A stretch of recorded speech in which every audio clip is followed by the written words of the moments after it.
ఎట్లా రాస్తావు నాకు అర్థం కాదు. నువ్వు ఏ ముఖం పెట్టుకొని రాస్తావు? ఇదో ప్రభుత్వమా? ఉన్నది ఉన్న వస్త్రానికి పోతే అనవస్త్రం పోయింది అన్నట్టు ఉన్నది కూడా కొట్టుకుంటారు ఎవడన్నా. ఎవరై నీళ్ళు అవి ఆల్రెడీ బచావ్ ట్రిబ్యునల్ తీర్మానంలో ఇచ్చింది. దాన్ని కర్ణాటక వాడుతుంది, అటు మహారాష్ట్ర వాడుతుంది. వాళ్ళ లెక్కల్లో చూపెడుతున్నారు వాళ్ళు. ఆల్మట్టి డ్యాంలో వినియోగంలో చూపెడుతున్నారు వాళ్ళు. మాకు వచ్చిన 21 TMs మేము ఇక్కడ వాడుతున్నామని చెప్పి. ఆ 2 ఎగువ రాష్ట్రాలు వాడుతుంటే ఇక్కడ వచ్చి మనకు వచ్చినటువంటిది బాజాప్తా అది కూడా ట్రిబ్యునలే కదా, బచావత్ కూడా ట్రిబ్యునలే కదా. ఆ ట్రిబ్యునల్ తీర్పు ద్వారా వచ్చిన 45 TMs నువ్వు ఎందుకు ఆపుతున్నావు ఇప్పుడు? ఇదో రాష్ట్ర ప్రభుత్వమా? అసలు ప్రభుత్వం ఉందా? నిద్రపోతున్నారా? ఇంతసేపు రియల్ ఎస్టేట్ దందా తప్ప ఇంకోటి లేదా? ఇల్టు భూములు ఎట్లా అమ్ముదాం, పల్టు భూములు ఎట్లా అమ్ముదాం, ఆ భూములు ఎట్లా దెబ్బ పెడదాం, ఇంకెంత కమిషన్ కొడదాం, ఇది తప్ప రాష్ట్ర ప్రయోజనాలు, నీళ్లు, రైతులు, మనుషులు లేరా? ప్రాజెక్టులు ఎందుకు 2 నెలల నుంచి ₹1 పెట్టలే? ఎందుకు ఒక తట్టడి మట్టి తీయలే? ఎవరు నిరోధించిన మిమ్మల్ని? ఎవరు అడ్డుపడ్డారు మీకు? ఎవరు కట్టేసారు మీ కాళ్ళను? అటు పైసా పనిచేయరు, నిష్క్రియాపరత్వంగా ఉంటారు. DPR పంపిస్తే సపోర్ట్ చేయరు. ఇలా చివరికి 45 TMs అని రాస్తారు. అంటే ఏం కాబోతుంది? ఎవరో ఒత్తిడి ఉంది దీని వెనుక? ఏం కుట్ర దాగుంది ఇది?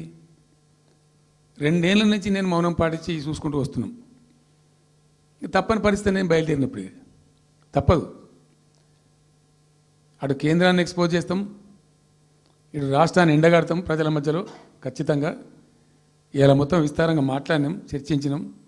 చాలా పెద్ద ప్రజా ఉద్యమానికి శ్రీకారం చుడతాం. కంపల్సరీ పాలమూరు, రంగారెడ్డి, నల్లగొండ జిల్లాలలో గ్రామాన దానికి పోస్టర్ డిజైన్ అవుతుంది, కరపత్రం డిజైన్ అవుతుంది. ప్రజా ఉద్యమాలు చేస్తాం, పెద్ద బహిరంగ సభలు పెడతాం. నేను స్వయంగా అటెండ్ అవుతున్న బహిరంగ సభలకు. ప్రజాక్షేత్రంలో ఈ ప్రభుత్వం యొక్క నిష్క్రియాపరత్వాన్ని ఎండగడతాం. ఇప్పుడు వాయిస్ అయితే తెలంగాణకు, మరి తెలంగాణకు ఉన్న ప్రభుత్వం మాట్లాడకపోతే ఇంకెవరు మాట్లాడాలా? మాకు 2 బాధ్యతలని, ఒకటి తెలంగాణ తెచ్చిన పార్టీగా, రెండవది ప్రధాన ప్రతిపక్షంగా కూడా కంపల్సరీ మా డ్యూటీ మేము చేయాలి.